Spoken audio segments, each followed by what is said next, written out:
Every morning at exactly 7:30, rain or shine, the old man would appear at the small neighborhood park. He wore the same faded green jacket, its patches worn thin at the elbows, and carried a thermos that had seen better days.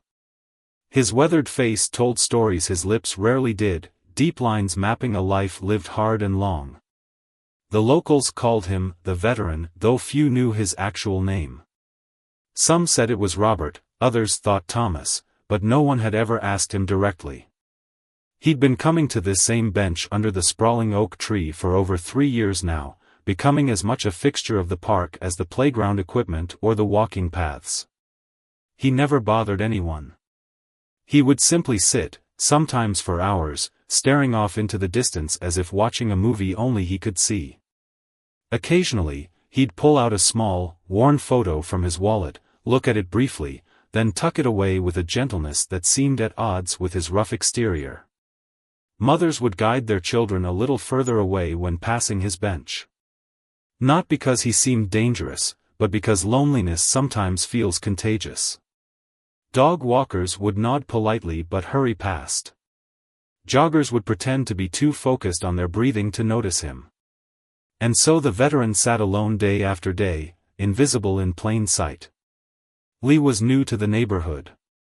She'd moved into the blue house at the corner just 2 months ago after her divorce was finalized. At 45, starting over hadn't been her plan, but life rarely consulted people before changing course. The park became her morning ritual too, a quick walk before heading to her job at the community college library. She noticed the old man that first week. It was hard not to.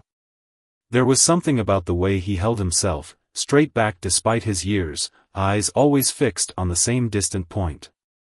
Lee recognized the military bearing. Her father had served too, had that same look sometimes when he thought no one was watching. For weeks, she joined the ritual of polite avoidance. A quick nod, eyes sliding away, picking up her pace slightly as she passed his bench. But each day, something tugged at her. The photo he held with such care. The thermos he never seemed to drink from. The way his eyes would sometimes close briefly, as if against a pain no one else could see. On a crisp autumn morning in October, Lee broke the unspoken rule. She'd been running late, rushing through her walk when she dropped her house keys near his bench. As she bent to retrieve them, she noticed his hands, trembling slightly as they clutched the thermos. "Good morning," she said, the words feeling strangely loud in the quiet park. The veteran looked up, startled. His eyes, a pale blue that had likely once been vibrant, widened slightly. He nodded cautiously. "I see you here every day," Lee continued, surprising herself. "You must really like this spot." A long pause followed, so long that Lee began to think he wouldn't answer. Then, in a voice rough from disuse, he replied, "Best view in the park." Lee glanced in the direction he always faced. There was nothing remarkable there, just some trees, the walking path, and beyond that, the elementary school. "I'm Lee," she said, offering her name like a small gift. "Joe," he replied after another pause. "Just that. No last name. No additional information volunteered." Lee hesitated, then sat on the far end of his bench. Not too close, respecting the invisible boundary around him, but close enough to continue their conversation. "I'm new here. Moved in a couple months back." Joe nodded, his fingers still wrapped around the thermos.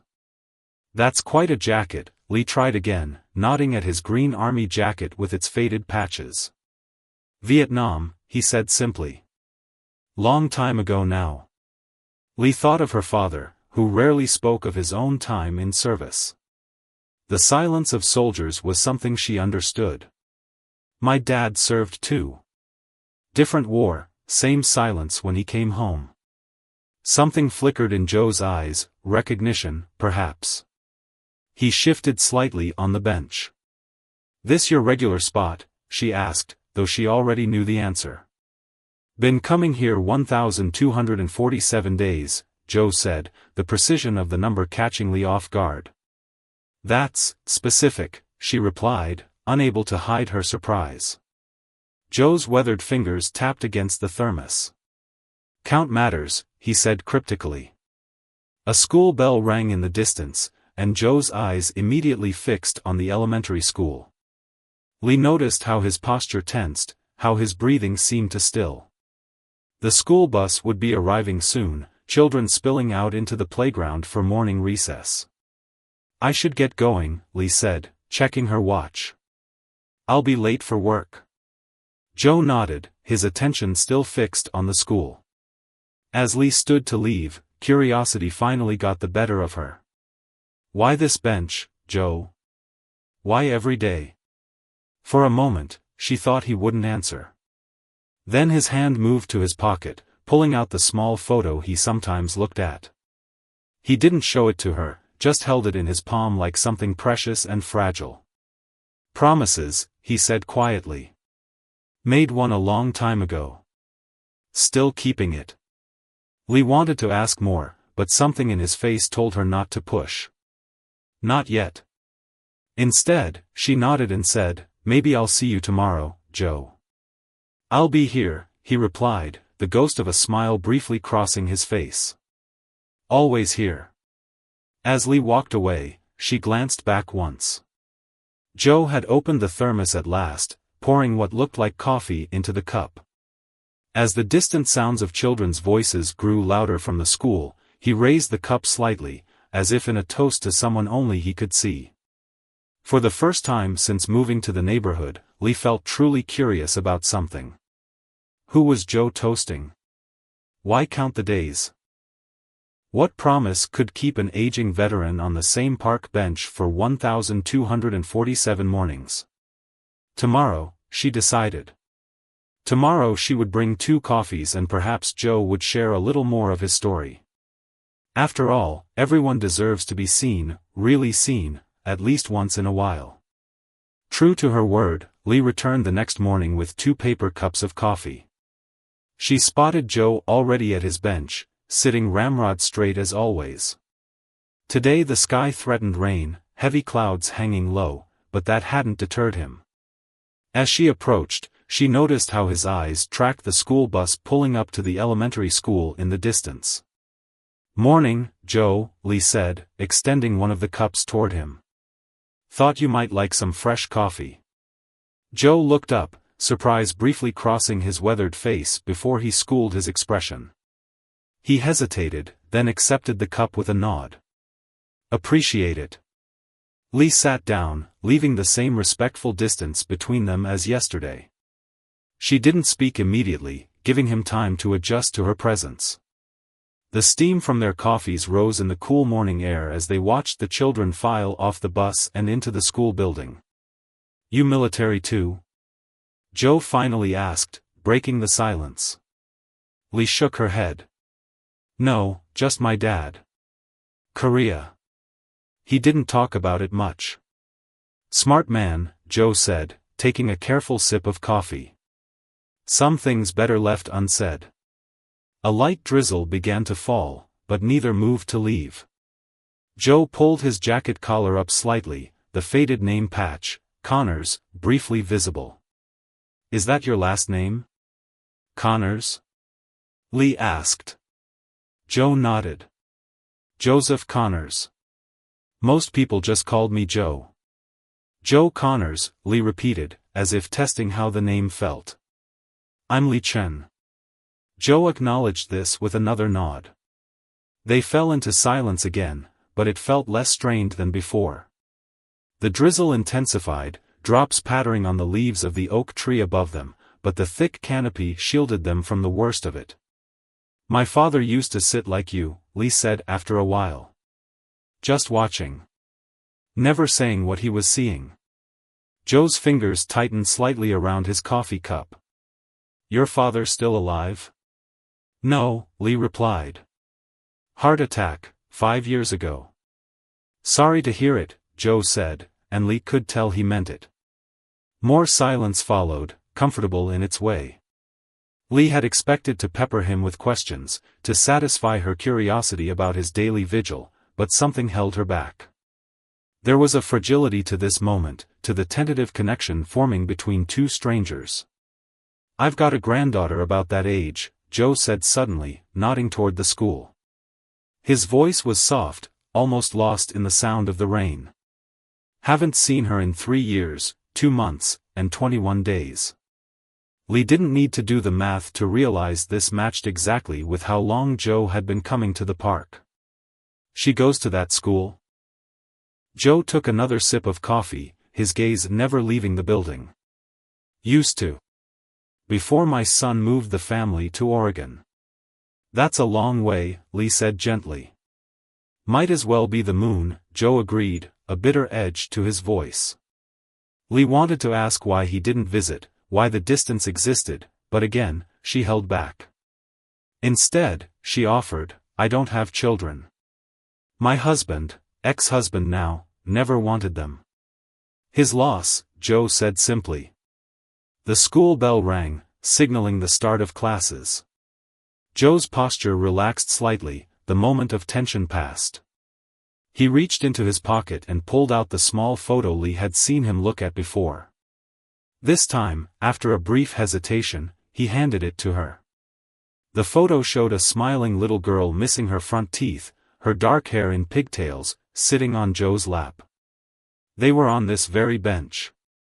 The little girl was holding an ice cream cone that was starting to drip onto Joe's hand, but he was looking at her with such unabashed love that he didn't seem to notice. "Hannah," Joe said, the name coming out like a prayer. "Taken on her 6th birthday. Last time I saw her." Lee studied the photo carefully before handing it back. "She looks happy." "She was," Joe confirmed. He tucked the photo away carefully. "We both were." Lee waited, sensing there was more to come. "My son David and I, we had a falling out," Joe continued, his voice dropping lower. "After his mother, my wife, passed away. Cancer. It was rough on all of us." Joe paused, taking a breath that seemed to shake slightly. I wasn't myself for a while after losing Ruth. Started drinking. Said some things, did some things I can't take back." Lee nodded, understanding filling the spaces between his halting words. "David took Hannah and moved clear across the country. Cut me off completely." Joe's fingers tapped against his now empty cup, a nervous rhythm. "By the time I got myself together, got sober, it was too late. He wouldn't take my calls. Returned my letters. So you come here," Lee said softly. "To the place where you last saw her." Joe nodded. "Every day. Same time they used to drop her off for school. Just in case." He didn't finish the sentence, but he didn't need to. Just in case one day his son and granddaughter returned. Just in case Hannah walked through the park again. Just in case of miracles. "The thermos," Lee said, understanding dawning. "It's not coffee." Joe's smile was sad. "Hot chocolate. Hannah's favorite. With the little marshmallows. She'd always have some waiting for her after school. Just in case she ever comes back. I want to be ready." Lee felt her throat tighten. "Have you tried reaching out again? Recently? Every month, I send a letter. Every month, it comes back unopened." Joe looked at his watch. "It's been 1,248 days now." The rain was falling harder, beginning to penetrate even the thick canopy above them. Lee opened her umbrella, shifting slightly closer to share it with Joe. "What would you say to her?" Lee asked. "If she came back?" Joe was quiet for so long that Lee thought he might not answer. When he finally spoke, his voice was barely above a whisper. "That I'm sorry. That I never stopped loving her. That I never will." He cleared his throat. "That I've been here, waiting, every day." Lee nodded, not trusting herself to speak. They sat in silence as the rain drummed on her umbrella, two strangers a little less strange to each other than they had been yesterday. Finally, Lee stood. I should get to work. Joe nodded. Thank you for the coffee, Lee Chen. Tomorrow? Lee asked, the question hanging between them. I'll be here, Joe replied, the ghost of a smile touching his lips. Always here. As Lee walked away, she pulled out her phone. She was going to be late for work, but for the first time in a long while, something felt more important than her carefully structured routine. Something about Joe's story, about his faithful vigil, had touched a place in her heart she thought had closed after her divorce. She had questions, many of them, but they could wait. Joe Connors had been waiting for 1,248 days. She could be patient too. Over the next 2 weeks, Lee and Joe fell into a routine. Each morning, she would bring 2 cups of coffee, and they would sit together on the bench, sometimes talking, sometimes just sharing the quiet of the early day. The days grew colder as October deepened, but neither mentioned changing their ritual. Lee learned more about Joe in these small moments. He had served 2 tours in Vietnam, returning with medals he kept in a drawer and nightmares he couldn't shake. He'd met Ruth at a diner where she worked as a waitress, and it had taken him 3 months of daily visits before he worked up the courage to ask her out. They had been married for 42 years when cancer took her. She was the strong one, Joe told Lee one morning, his breath visible in the crisp air. When I came back from Vietnam, I was a mess. Couldn't sleep. Jumped at every loud noise. Ruth, she never gave up on me. Even during the worst of it. Lee could see the pain etched in the lines of his face when he spoke of his wife. It was a different kind of pain than when he talked about Hannah, sharper, more permanent. You must miss her, Lee said simply. Joe nodded. Every day. But losing Ruth, that was natural, in its way. Losing Hannah was my own fault. On a particularly cold Friday morning, Lee arrived at the bench with their coffees to find Joe not in his usual spot. For a moment, worry gripped her. Had something happened to him? But then she spotted him standing near the fence that separated the park from the elementary school, watching as the buses arrived. Everything okay? Lee asked, approaching carefully. Joe turned, and she could see a tension in his face she hadn't noticed before. Today's her birthday, he said. Hannah turns 9 today. Lee handed him his coffee without a word. I brought something for her, Joe continued, pulling a small wrapped package from his jacket pocket. Every birthday, every Christmas. I bring something. Just in case. The package was neatly wrapped in cheerful paper with balloons printed on it. A small card was attached with Hannah written in careful, steady handwriting. What did you get her? Lee asked gently. A bracelet, Joe replied. Nothing fancy. Just beads with letters to spell her name. She used to like making jewelry with Ruth. They stood watching until all the children had entered the school. None of them was Hannah. Joe's shoulders slumped slightly, but he didn't seem surprised. After a moment, they walked back to their bench. What do you do with the gifts?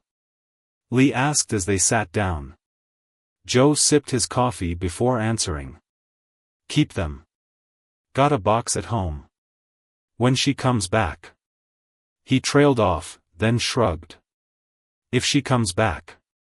That "if" caught Lee's attention. It was the first time Joe had expressed any doubt about his vigil, about his certainty that Hannah would return someday. Have you ever thought about trying to find them? Lee asked.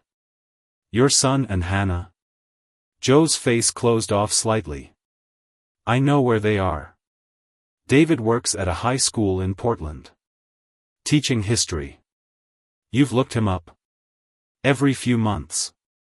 Joe's fingers tapped against his coffee cup. Just to make sure they're still there. That they're okay. Lee considered this. But you've never gone to see them?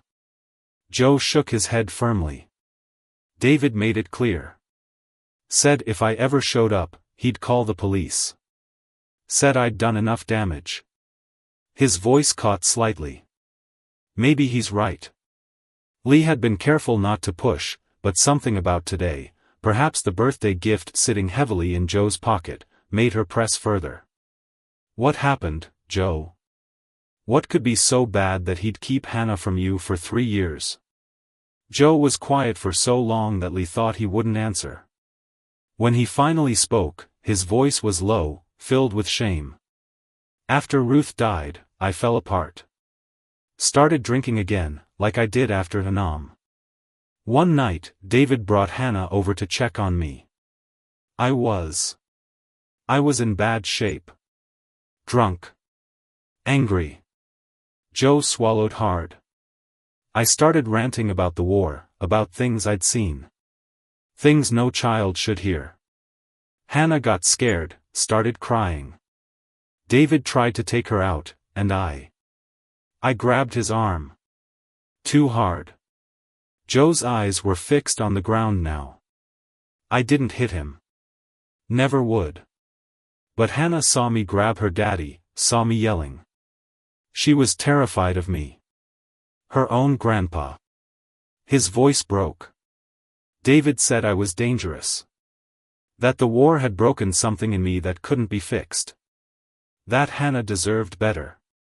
Lee reached out tentatively, placing her hand on Joe's arm. You were grieving, Joe. Doesn't excuse it, Joe said firmly. David was right to protect her from me. I just wish. He took a deep breath. I just wish I could tell her I'm sorry. Tell her I got help. That I haven't had a drink in 3 years, 2 months, and 21 days. The significance of the number struck Lee again. Since the day they left. Joe nodded. Checked myself into the VA hospital that same day. Got sober. Got therapy for the PTSD I'd been ignoring for decades. Too little, too late. Lee was quiet, processing this revelation. Finally, she asked, have you told David? About getting help? In every letter I send, Joe confirmed. Never know if he reads them before sending them back. They sat in silence as the morning grew brighter around them. In the distance, the sounds of children playing at recess drifted over from the school. Hannah would be in 3rd grade now, Joe said softly. Wonder if she still likes unicorns. Lee made a decision then, one that had been forming in her mind over the past 2 weeks. Joe, would it be okay if I tried to help? Maybe there's a way to let David know how much you've changed. Joe looked at her, surprise evident in his pale blue eyes. Why would you do that for me? You barely know me. Lee thought about her own loneliness after her divorce, about the walls she'd built around herself. How talking with Joe each morning had become the part of her day she looked forward to most. Because everyone deserves a second chance, she said simply. And because some bonds are too important to let break permanently. Joe's eyes glistened with unshed tears. He cleared his throat roughly. I wouldn't even know where to start. Let me think about it, Lee said. There has to be a way to reach out that he might actually respond to. As they parted ways that morning, Joe hesitated, then handed Lee the small wrapped package. Maybe you could hold on to this. For when we figure something out. Lee accepted the gift with the solemnity it deserved. I'll keep it safe, Joe. I promise. As she walked to work, the small package tucked carefully in her bag, Lee felt a sense of purpose she hadn't experienced in years. Joe's story had touched something in her, perhaps because it echoed the estrangement she'd experienced in her own family after her divorce, when sides were chosen and relationships fractured. Some breaks could be mended, she believed that. The question was how to begin the healing when the wounds ran so deep. Lee spent the weekend researching. She searched for information about David Connors, finding his profile on the Portland High School website where he taught American history. His school photo showed a man in his early 40s with the same pale blue eyes as Joe, but with a more guarded expression. There was no mention of family on his professional page. She considered her options carefully. Direct contact might backfire. David might see it as Joe violating his boundaries by sending someone else. An email could too easily be deleted, a letter returned unopened like all the others. She needed something different, something that might actually reach him. Monday morning was unusually bright for late October, the air crisp and clear. When Lee arrived at the bench, Joe was already there, thermos in hand as always. "I've been thinking," Lee said after they exchanged greetings. "About how to reach David." Joe's expression was a mixture of hope and wariness. "What did you come up with?" "I found him online. At the high school where he teaches." Lee paused, gauging Joe's reaction. "I think we should make a video." Joe's brow furrowed. "A video?" "Nothing fancy," Lee assured him. "Just you, talking from the heart. About how you've changed, about what these past 3 years have been like. Something he can see and hear, not just read in a letter." Joe looked down at his hands. "Don't know if I can do that. Never been good with words." "You've been good with words with me," Lee said gently. "Just talk like you're talking to me. Tell your story. The real story." Joe was quiet for a long moment. "And you think he'd watch it?" "I can't promise," Lee admitted. "But it's harder to ignore a person's voice, their face, than it is to return an unopened letter." Joe nodded slowly. "When would we do this?" "I brought my tablet today," Lee said, patting her bag. "We could do it right here, if you want. Where you've been waiting all this time." Joe looked around at the park, at the bench that had been his post for so long. "Might be fitting," he agreed. "But I need to think about what to say." "Take your time," Lee said. "The words will come." They sat quietly for a while, watching the morning unfold around them. A group of older people had started gathering for their daily Tai Chi by the gazebo. A young mother pushed a stroller along the path, her baby bundled against the autumn chill. "You know," Joe said eventually, "when Hannah was 4, I used to bring her to this park almost every day. Ruth was having her first round of chemo, and David and his wife both worked. So it was just me and Hannah." Lee listened, hearing the warmth in his voice as he recalled happier times. She loved the swings. Could spend hours going back and forth, higher and higher. Fearless, that girl. Joe smiled at the memory. "One day she jumped off at the highest point. Scared me half to death. But she just rolled in the grass, laughing. Got right back up and wanted to do it again." "She sounds wonderful," Lee said. "She is," Joe replied firmly, "not was. Smart as a whip too.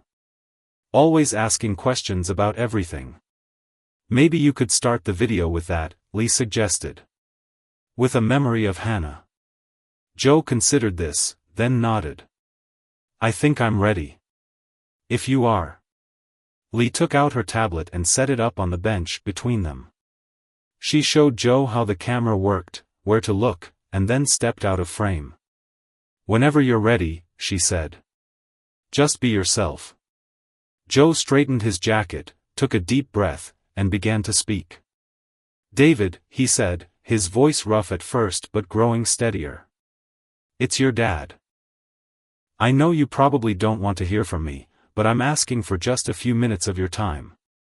He talked about Hannah as a little girl, about the days in the park. Then his tone shifted as he addressed the painful events that had driven them apart. "What happened that night, there's no excuse. I was drunk, I was angry at the world for taking your mother, and I scared Hannah. I scared you. I've had to live with that every day since." Joe's voice broke slightly, but he continued. "The day you left with Hannah, I checked myself into the VA hospital. I got sober, David. I've been sober for 3 years, 2 months, and 28 days now. I got help for the PTSD I'd been carrying since Vietnam. Things I never dealt with properly, things I tried to bury. He gestured to the park around him. I've come to this bench every single morning since you left. Same time, same place. Because I needed, to be here if you ever came back. If Hannah ever came back. Joe pulled the small photo of Hannah from his pocket, showing it to the camera. I carry this everywhere. I bring hot chocolate every day, because it was her favorite. I buy her birthday presents, Christmas presents. I keep them all safe, waiting for her. Tears filled Joe's eyes, but he made no move to wipe them away. I don't expect forgiveness, David. What I did was wrong. But I'm begging, for a chance to show you who I am now. To show Hannah that her grandpa has changed. He paused, visibly gathering himself. I miss you, son. I miss my granddaughter. And I will be here, on this bench, every day for as long as it takes. If you ever want to talk, if you ever want to see for yourself. I'll be waiting. Lee stopped the recording as Joe finished speaking. For a moment, neither of them spoke. Then she moved back to the bench and sat beside him, closer than usual. That was perfect, Joe, she said softly. Joe cleared his throat, wiping his eyes with a handkerchief he pulled from his pocket. Think it'll make any difference? I don't know, Lee admitted. But it was honest and from the heart. That counts for something. They sat together for a while longer, the weight of Joe's words hanging in the air between them. How will you get it to him? Joe finally asked.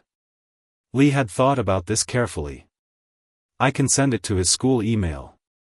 As a teacher, he'll likely check that regularly. And if he deletes it without watching? Then we try something else, Lee said firmly. This is just the first step.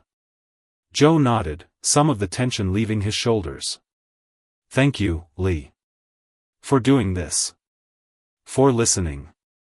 You've been a good friend to me too, Joe, Lee said, surprising herself with the truth of it. In just a few weeks, this man and his story had become important to her in ways she hadn't expected. As they parted that morning, Lee with the video safely stored on her tablet, she felt both nervous and hopeful. She had inserted herself into a family situation she knew only one side of. What if David had good reasons, beyond what Joe knew or understood, for maintaining the distance? Still, the image of Joe sitting faithfully on that bench for more than 3 years stayed with her. Whatever had happened in the past, that kind of devotion, that patient hope, deserved at least a chance. That evening, after careful consideration, Lee composed a brief, respectful email to David Connors. She introduced herself simply as someone who had come to know his father, explained that Joe had recorded a message he hoped David would watch, and attached the video. I understand there may be complicated feelings involved, she wrote in closing. I'm just hoping to help bridge a gap that has caused pain on both sides. Thank you for your time.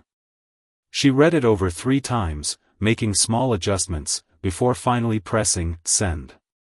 Now all they could do was wait. 3 days passed with no response from David. Each morning, Lee would check her email before heading to the park, hoping to see something in her inbox. Each morning, she would have to shake her head slightly when Joe's questioning eyes met hers as she approached their bench.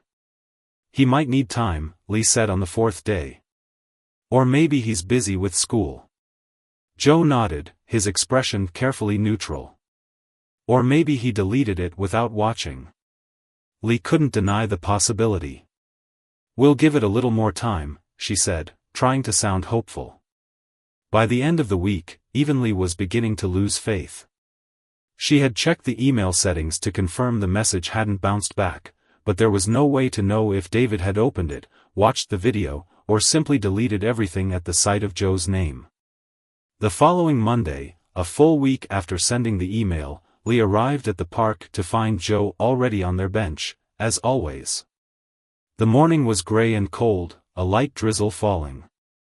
Joe held an umbrella over himself, and had brought a second one, which he offered to Lee as she approached. Thought you might need this, he said. Weather report said rain all day. The simple thoughtfulness of the gesture touched Lee. "Thank you," she said, taking the umbrella and sitting beside him. They were quiet for a moment, watching the raindrops create ripples and puddles forming on the path. "I've been thinking," Joe said finally. "Maybe we should let it go." "What do you mean?" Lee asked, though she suspected she knew. "David's made his choice," Joe said, his voice heavy with resignation. "I can't force my way back into their lives. Maybe I've been selfish, holding on to hope all this time." Lee shook her head firmly. "It's not selfish to love your family, Joe. But if my presence causes pain." Joe trailed off, looking toward the school. "Maybe it's time I accept things as they are." Lee felt a surprising surge of protectiveness. Over the past month, she had come to care deeply about this quiet, steadfast man and his daily vigil. The thought of him giving up now, after all this time, felt wrong. "One more try," she urged. "Let me make one more attempt to reach him." Joe looked at her, his weathered face showing both doubt and a flicker of hope. "What did you have in mind?" "I could call the school," Lee suggested. "Ask to speak with him directly." Joe considered this. "And say what?" "That I have something important to discuss regarding his father. That it's urgent." Joe frowned slightly. "Don't want to mislead him." "It is urgent," Lee insisted. 3 years of separation is urgent. Your relationship with your granddaughter is urgent." Joe didn't look convinced, but he nodded slowly. "If you think it's worth trying." "I do," Lee said, with more confidence than she felt. They parted ways an hour later, Lee heading to work at the library, Joe returning to his small apartment a few blocks from the park. Lee spent her lunch break researching the best time to call the high school, learning that teachers had a planning period during the day. According to the school's website, David's was from 1:15 to 2 p.m. At 1:30, Lee stepped outside the library building and dialed the school's main number with slightly shaking hands. "Portland High School, how may I direct your call?" a friendly voice answered. "I'd like to speak with David Connors, please. It's regarding a personal matter." There was a brief pause. "Let me see if Mr. Connors is available. May I ask who's calling?" Lee took a deep breath. "My name is Lee Chen. I'm calling about his father, Joe Connors." Another pause, longer this time. "One moment, please." Lee waited, her heart pounding. She half expected to be told that Mr. Connors wasn't available, or worse, that he had declined to take the call once he heard the reason for it. Instead, after what seemed like an eternity, a male voice came on the line. "This is David Connors." The voice was guarded, controlled, but Lee could hear the similarity to Joe's rougher tones. "Mr. Connors, thank you for taking my call," Lee began, suddenly uncertain how to proceed. "I'm a friend of your father's." "So your email said," David replied, his voice cool. "I'm not sure what you hope to accomplish with this, Ms. Chen, but my relationship with my father is private family business." "I understand," Lee said quickly. "And I wouldn't intrude if I didn't think it was important. I've gotten to know your father over the past month. He sits on the same bench every morning, Mr. Connors. Every single morning, for over 3 years. I'm aware of my father's habits," David said, though something in his tone suggested this information wasn't entirely expected. Lee pressed on. "Did you watch the video?" A long silence followed. "Yes," David finally admitted. "I watched it." Lee felt a surge of hope. "Then you know he's changed. He's gotten help. He's sober. People relapse, MS. Chen. My father has a long history of alcohol abuse, stretching back to before I was born. He'd get sober for a while, then something would trigger him, and the cycle would start again. But it's been over 3 years, Lee pointed out. And I'm glad for him," David said, his voice softening slightly. Truly. But my daughter was traumatized by what happened. She had nightmares for months. I can't risk putting her through that again. Lee took a deep breath. I understand your concerns. As a father, you have to protect your daughter. But she's also missing out on knowing her grandfather, who loves her very much. Another silence. He told you what happened? Yes, Lee confirmed. He's been very open about his mistakes. That's new, David admitted, a note of surprise in his voice. My father was never one to acknowledge his problems, let alone discuss them. Like I said, he's changed, Lee reiterated gently. The man I've come to know these past weeks is thoughtful, humble, and full of regret for the pain he caused. She could hear David sigh heavily on the other end of the line. What exactly are you asking for, Miss Chen? Lee chose her words carefully. A chance. Maybe not a full reconciliation right away, but a conversation. A starting point. I don't know, David said, uncertainty clear in his voice. Hannah's well-being has to be my priority. Of course, Lee agreed. Maybe you could come alone first. See for yourself if he's really changed before involving Hannah. The line went quiet again, and for a moment, Lee worried they had been disconnected. Finally, David spoke. I need to think about this. It's not a simple decision. I understand, Lee said, relief flowing through her that he hadn't immediately refused. Thank you for considering it. I haven't agreed to anything yet, David cautioned. But, thank you for reaching out. For caring about him. As they ended the call, Lee leaned against the library wall, her heart still racing. It wasn't a yes, but it wasn't a no either. For the first time in 3 years, there was a real possibility that Joe might see his son again. She couldn't wait to tell him. When Lee returned to the library, she found she couldn't focus on her work. Her mind kept replaying the conversation with David, analyzing his tone, his hesitations, trying to gauge how likely he was to actually agree to meet with Joe. One phrase kept coming back to her, I'm aware of my father's habits. Did that mean David knew Joe had been coming to the park all this time? Had he been keeping tabs on his father from a distance, just as Joe had been doing with him? The thought gave her hope. Perhaps the divide between them wasn't as absolute as Joe believed. Lee didn't tell Joe about her phone call with David right away. She wanted to give David time to think, to make a decision without feeling pressured. Each morning, she and Joe would meet on their bench, sharing coffee and conversation, and each morning Lee would carry the weight of her secret hope. A week passed. Then another. November arrived with its shorter days and longer shadows. The leaves that had been brilliant orange and red now lay brown and sodden on the ground. Still no word from David. Lee began to worry that she had misread their conversation, that David's willingness to listen had been mere politeness rather than genuine consideration. Perhaps it was time to tell Joe about the call, to prepare him for the possibility that this attempt, too, had failed. On a particularly cold Tuesday morning, Lee arrived at the park to find Joe already in place, as always, but something was different. He seemed more alert, his posture even straighter than usual, his eyes fixed on something across the park. Joe? Lee said, offering him his coffee. Is everything okay? Joe took the cup absently, not drinking. Got a text message yesterday, he said, his voice carefully controlled. From a number I didn't recognize. Lee's heart skipped. What did it say? Just 3 words, I'll be there. Joe looked at Lee, his pale blue eyes intense. No name. No time. Just, I'll be there. Did you respond? Lee asked, trying to keep her voice steady.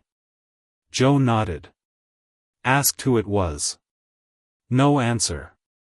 He paused. Could be anyone. Could be nothing. But they both knew it wasn't nothing. It wasn't anyone. There was only one person those words would matter coming from. Did you? Joe began, then stopped, studying Lee's face. Did you contact David? Lee nodded, unable to hide the truth any longer. I called him at school, a couple weeks ago. We talked briefly. He said he needed time to think. Joe was quiet for a long moment. You should have told me. I know, Lee admitted. I wanted to wait until there was something definite to tell you. I didn't want to get your hopes up. Joe looked back across the park, his expression unreadable.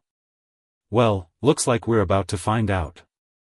They sat in tense silence, watching as people entered the park, each new arrival causing Joe to straighten slightly before relaxing back when it turned out to be a stranger.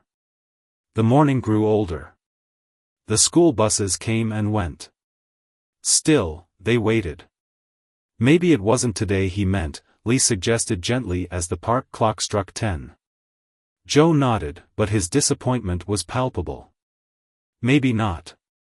They were about to part ways, Lee already late for work, when a figure appeared at the far entrance to the park. A tall man in a dark coat, walking with purposeful strides along the path toward their bench. Joe saw him first. His hand reached out, gripping Lee's arm. It's him, he whispered, his voice rough with emotion. It's David. Lee watched as the man approached, seeing the resemblance to Joe in his height and the set of his shoulders. His hair was darker, without the gray that peppered Joe's, but the eyes were the same striking blue. Joe stood as his son drew near, his movement stiff, uncertain. David stopped a few feet away, hands in his pockets, expression guarded. Dad, he said simply. David, Joe replied, his voice barely audible. You came. An awkward silence fell between them. Lee stood, picking up her bag. I should give you two some privacy. No, please stay, David said, surprising her. You're part of this now. He looked at Lee more directly. You're Lee Chen? Lee nodded. Yes. Thank you for coming. David's gaze returned to his father. I've been driving by this park for the past 3 years, he said quietly. Watching you sit here. Every time I visit Mom's grave. Joe's eyes widened slightly. You've been here? In town? Once a month, David confirmed. I bring flowers to Mom. White roses, like you used to. Joe seemed stunned by this revelation. I never saw you. I made sure of that, David said. I wasn't ready to talk. Wasn't sure I ever would be. What changed? Joe asked. David glanced at Lee, your friend here, for one. The video you made. He paused, seeming to choose his words carefully. And Hannah. She found the birthday present you sent last year. The one I hadn't returned yet. Joe's breath caught. She did? David nodded, a hint of a rueful smile touching his lips. I'd hidden it in my closet. She was looking for Christmas decorations and found it instead. Asked who it was from. What did you tell her? Joe asked, his voice tight with emotion. The truth, David said simply. That it was from her grandpa. She remembered you, Dad. Asked why she never sees you anymore. Joe sank back onto the bench, the weight of this information seeming to physically affect him. What did you say? David sat down beside his father, leaving a careful distance between them. I told her that sometimes grown-ups have disagreements, but that you love her very much. Tears filled Joe's eyes. I do, David. More than anything. David nodded, his own eyes suspiciously bright. I know. I've always known that. Lee sat on Joe's other side, witnessing this tentative beginning of reconciliation, afraid to move or speak lest she somehow break the fragile moment. I watched your video, David continued. 10 times, maybe more. Heard what you said about getting help. About the drinking. He paused. Mom always said you'd face your demons one day. She never gave up believing that. She was right about most things, Joe said softly. Best decision I ever made was asking her to marry me. David smiled slightly at that, a real smile that transformed his serious face. She used to tell that story. How you came to the diner every day for 3 months before you worked up the courage. Longest 3 months of my life, Joe said, the ghost of a smile on his own face. Another silence fell, but it felt different now, less strained, more contemplative. I can't make any promises, Dad, David finally said. This isn't going to be fixed in one conversation. I know that, Joe said quickly. Just you being here, it's more than I hoped for. David nodded. Hannah asks about you. The real you, not the scary grandpa from that night. She remembers the park, the swings. The hot chocolate. I bring it every day, Joe said, gesturing to the thermos sitting on the bench. Just in case. David's expression softened further. That sounds like you. He reached into his coat pocket and pulled out a folded piece of paper. Hannah drew this. Asked me to give it to you, if I ever saw you again. With trembling hands, Joe accepted the paper, unfolding it carefully. It was a child's drawing, simple but expressive. A tall figure and a small figure, holding hands in what appeared to be a park. Above them, written in uneven letters, me and Grandpa. Joe pressed his hand to his mouth, unable to speak, tears now flowing freely down his weathered cheeks. She's in school now, David said quietly. But maybe, someday soon, if things go well between us. I'll be here, Joe said, finding his voice. Every day. Whenever you're ready. David looked at his father for a long moment, then stood. I need to get back to Portland. I have classes this afternoon. Joe stood as well, the drawing still clutched in his hand. Thank you for coming, son. For talking to me. David hesitated, then stepped forward and embraced his father briefly. It was quick, awkward, but it was contact, the first in over 3 years. I'll be in touch, David said as he stepped back. That's my number that texted you. Keep it. I will, Joe promised. David nodded to Lee. Thank you, he said simply. For caring about him. After David had walked away, disappearing down the path, Joe remained standing, looking after him long after he was gone from sight. You okay? Lee asked softly. Joe turned to her, his face transformed by a mixture of joy and lingering sadness. You called him. I did, Lee admitted. I hope that was okay. Instead of answering, Joe pulled her into a tight hug. Thank you, he whispered. Thank you for asking why. Winter descended on the small town, bringing with it shorter days and a blanket of snow that transformed the park into a quiet wonderland. Joe still came to his bench every morning, brushing away the snow before sitting down. Lee still joined him, bringing coffee in insulated cups that stayed warm despite the cold. Things had changed, though. Joe's phone would occasionally light up with text messages from David, brief updates about life in Portland, about school, and sometimes, precious bits of news about Hannah. Joe would read these messages aloud to Lee, his voice filled with a cautious happiness. Hannah won a prize at the science fair, he shared one particularly cold December morning. David sent a picture. He showed Lee his phone, displaying a proud 9-year-old girl with a missing front tooth, holding a blue ribbon next to a project about the water cycle. She looks like you, Lee observed, noting the determined set of the girl's jaw, the same striking blue eyes. Poor kid, Joe joked, but his pride was obvious. Got my eyes and Ruth's brains, thankfully. The bench remained their meeting place, but as winter deepened, they sometimes continued their conversations at the small cafe across from the park, or at the library where Lee worked. Their friendship had grown, deepened by the shared journey of the past few months. A week before Christmas, Joe received a call rather than a text. He answered it with shaking hands, stepping away from their bench to talk privately. When he returned, his eyes were bright with unshed tears.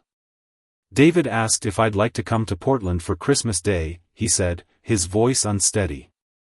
"To see Hannah." Lee beamed at him. "Joe, that's wonderful." "I'll only be there for the afternoon," Joe continued, still seeming stunned by the invitation. "David's setting some ground rules, which is fair. But still. You'll get to see her," Lee finished for him. "After all this time." Joe nodded, unable to say more. His hands, usually so steady, trembled slightly as he reached for his coffee. "I don't even know what to bring her," he admitted after a moment. "She's grown so much. Probably doesn't like the same things anymore." "What about all those presents you've been saving?"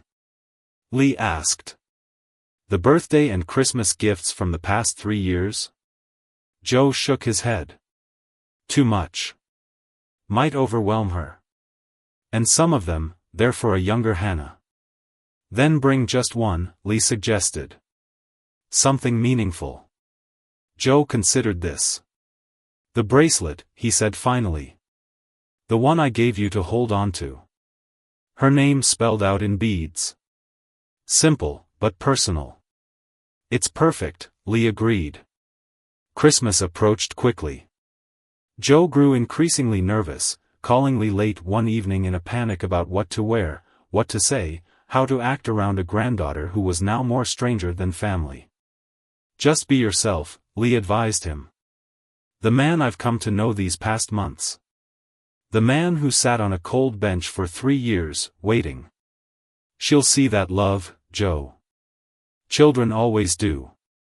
The day before Joe was set to drive to Portland, a heavy snowstorm blew in. Roads were closed, travel advisories issued. Joe called Lee in despair. "They're saying the highways might not be cleared until tomorrow afternoon," he said, his voice tight with anxiety. "I can't miss this, Lee. I can't miss Christmas with Hannah." "Could David push it back a day?" Lee asked. "Already asked. His ex-wife has Hannah for the day after Christmas. It's now or who knows when." Lee thought quickly. "The train," she suggested. "Is the train running?" It was. There was one seat left on the early morning train to Portland on Christmas Day, arriving at noon.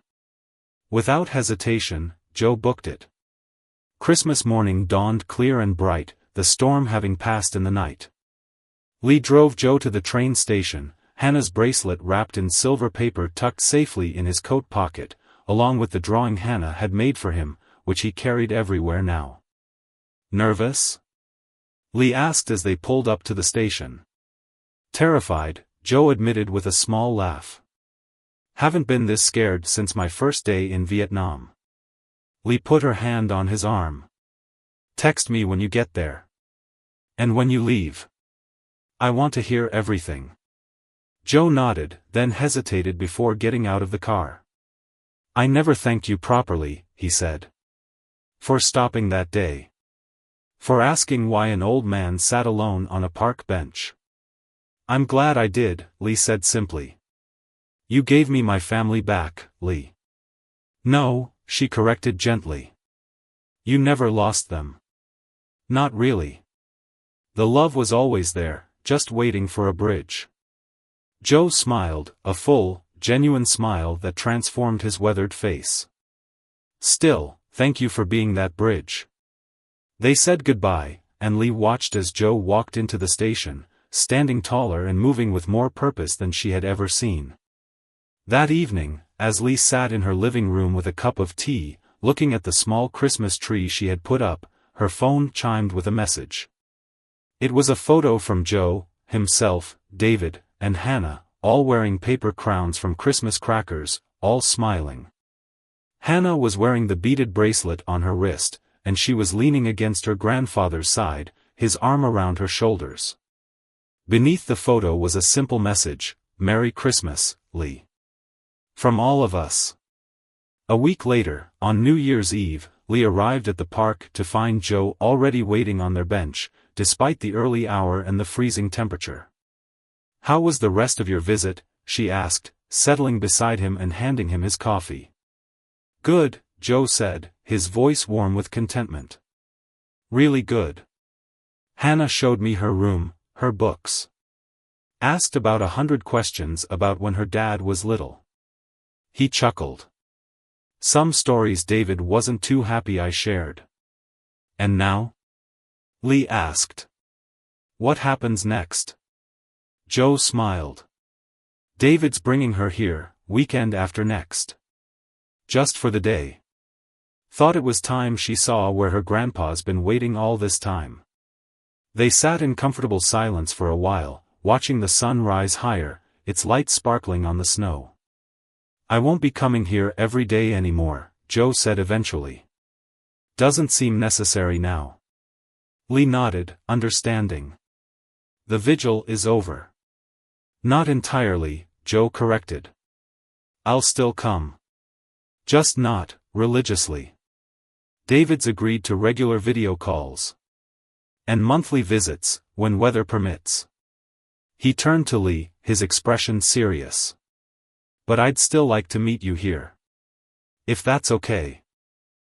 "Coffee and conversation has become the best part of my days." Lee smiled, feeling a warmth that had nothing to do with her insulated cup. "I'd like that too, Joe." As they sat together on the bench that had started it all, Lee reflected on how a simple question, "Why does a lonely veteran sit in the park every morning?" had changed not just Joe's life, but hers as well. In helping him reconnect with his family, she had found a connection of her own, a friendship that had filled the emptiness left by her divorce. Around them, the park was coming to life with people enjoying the winter day, children sledding down the small hill, dogs bounding through the snow, couples walking hand in hand along the cleared paths. Life continuing, changing, renewing itself, as it always did. "Happy New Year, Joe," Lee said softly. "Happy New Year, Lee," he replied, raising his coffee cup in a small toast. "To new beginnings." And as they sat together in the gentle winter sunlight, both knew that this bench, this park, this friendship, was indeed just that, a new beginning for both of them, born from a simple act of human connection, of one person finally stopping to ask why.